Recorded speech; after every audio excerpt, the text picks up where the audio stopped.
దేవుని నామమునకు మహిమ కలుగునుగాక.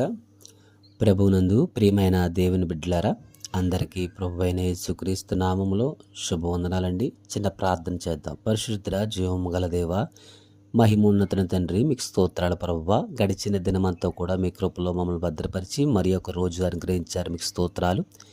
ఈ సమయంలో వాక్యము ధ్యానిస్తుండగా మాతో మీరు మాట్లాడి బలపరచమని యేసుక్రీస్తు వారి నామం ఈ ప్రార్థన అడిగి వేడుకుంటున్నాం తండ్రి, ఆమెన్. 119వ కీర్తన 143వ వచనము చదువుకుందాం. శ్రమయు వేదనయు నన్ను పట్టి ఉన్నవి, అయినను నీ ఆజ్ఞలు నాకు సంతోషము కలుగజేయుచున్నవి. పిల్లల, మన ఆధ్యాత్మిక జీవితంలో లేదా మానవుని జీవితంలో ఏదొక సందర్భంలో శ్రమ, వేదన, కష్టము, బలహీనత, అనారోగ్య సమస్య, ఆర్థికపరమైన ఇబ్బందులు లేదా బాధలు, బలహీనతలు లేదా రకరకాల పరిస్థితులు గుండా ఏదో ఒక పరిస్థితిలో ఏదో ఒక మానవుడు వెళ్తూ ఉంటాడు. బలహీనతను బట్టి శ్రమ లేదా కష్టము, ఏదో ఒక పరిస్థితి ఎదురవుతుంటుంది మానవుని జీవితంలో.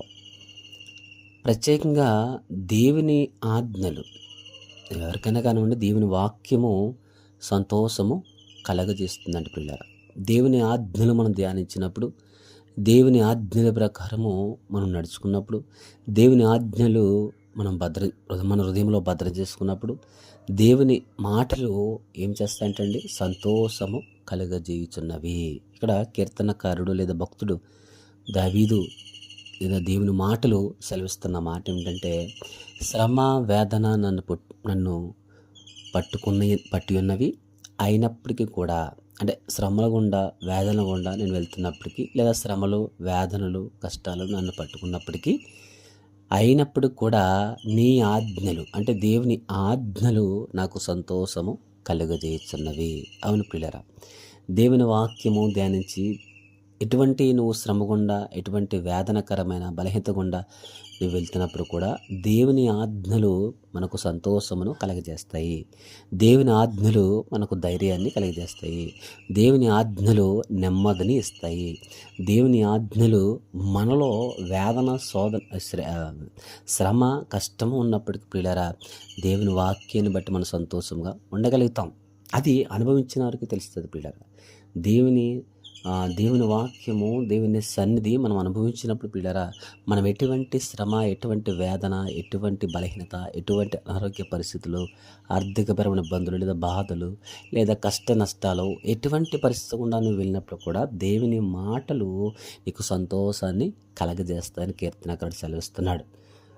ఏమంటే ఆ సంతోషం మనం పొందుకోవాలంటే దేవుని మాటలు మనం ధ్యానించాలి. దేవుని మాటల ప్రకారం మనం జీవించగలగాలి. అంతేకాదు దేవుని మాటలు మన హృదయంలో అంతరంగంలో భద్రపరచుకోవాలి. అందుకని దావీదు అంటాడు కదా, నీ మాటలు నా హృదయంలో అంతరంగంలో భద్రపరుచుకున్నా అంటాడు దావీదు. కనుక మన దేవుని మాటలు మన అంతరంగంలో భద్ర చేసుకున్నప్పుడు, ఎటువంటి ప్రతికూల పరిస్థితులు గుండా మనం వెళ్ళినప్పుడు కూడా దేవుని ఆజ్ఞలు, దేవుని మాటలు మనకు సంతోషమును కలగజేస్తాయి పిల్లరా. అదే చెబుతున్న మాట, కీర్తనకారుడు చెబుతున్న మాట, శ్రమ వేదనను పట్టుకు ఈరోజు ఏ విధమైన శ్రమ, ఏ విధమైన కష్టము, ఏ విధమైన వేదన, ఏ విధమైన బలహీనత, ఏ విధమైన ఏదైనా కానివ్వండి నిన్ను పట్టుకున్నాయో పిల్లరా, నువ్వు దేవుని ఆజ్ఞలు పాటించలేదు.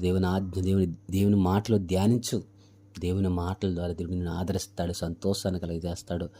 మనకి పైన ఎంత దుఃఖమో వేదన ఉన్నప్పుడు కూడా దేవుడు మనకు అంతరంగంలో సంతోషం కలిగజేసినప్పుడు పైన బాధ వేదన గురించి మనం ఆలోచించం, ధైర్యంగా ఉండగలుగుతాం.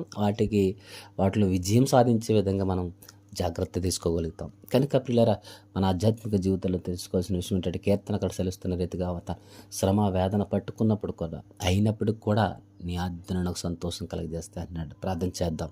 పరిశుద్ధ జీవమగల దేవ, మీకు వందనాలు ప్రభువా. అవును తండ్రి, మా జీవితంలో ప్రభువా, లేదా మానవుని జీవితంలో ఏదో ఒక శ్రమ, ఏదో ఒక బలహీనత, ఏదో ఒక కష్టము వెంటాడినప్పటికీ ప్రభు, ఈ మాటలు, మీ ఆజ్ఞలు సంతోషమును కలగజేస్తాను వాక్యం సెలవిస్తుంది. అటువంటి సంతోషం పొందుకోవాలంటే మీ ఆజ్ఞలు నేను ధ్యానించి, మీ మాటలు ధ్యానించి, మీ మాటల ప్రకారం జీవిస్తూ అంతరంగంలో భద్రం చేసుకుని ప్రభువా, మీ నామానికి మహిమార్థమే జీవిస్తూ ప్రభువా, ఎటువంటి శ్రమ వేదన కష్టం వచ్చిన ప్రభువా, అవి పట్టుకున్న ప్రభువా, ఇగో తండ్రి, సంతోషాన్ని కలగజేస్తాను వాక్యం సెలవిస్తుంది. అటువంటి వాక్యపు సంతోషాన్ని పొందుకోవడానికి ప్రతి ఒక్కరికి సహాయం దయచేయమని అడుగుతున్నాం. ఎందరైతే బలహీనలను బలపరచండి, ఎందరైతే అనారోగ్యాలతో బాధపడుతున్న స్వస్థపరచండి, ప్రతి కుటుంబాల చుట్టూ మీకు ఆపదలు దయచేయండి. ఎవరైతే మమ్మల్ని ప్రార్థనాసులు లోపల దయచేయమని సమస్త మహిమ ఘనత ప్రభావం మీకే చెల్లించుకుంటూ యేసుక్రీస్తు వారి నామని ప్రార్థన అడిగి వేడుకొంచున్నాం తండ్రి, ఆమేన్.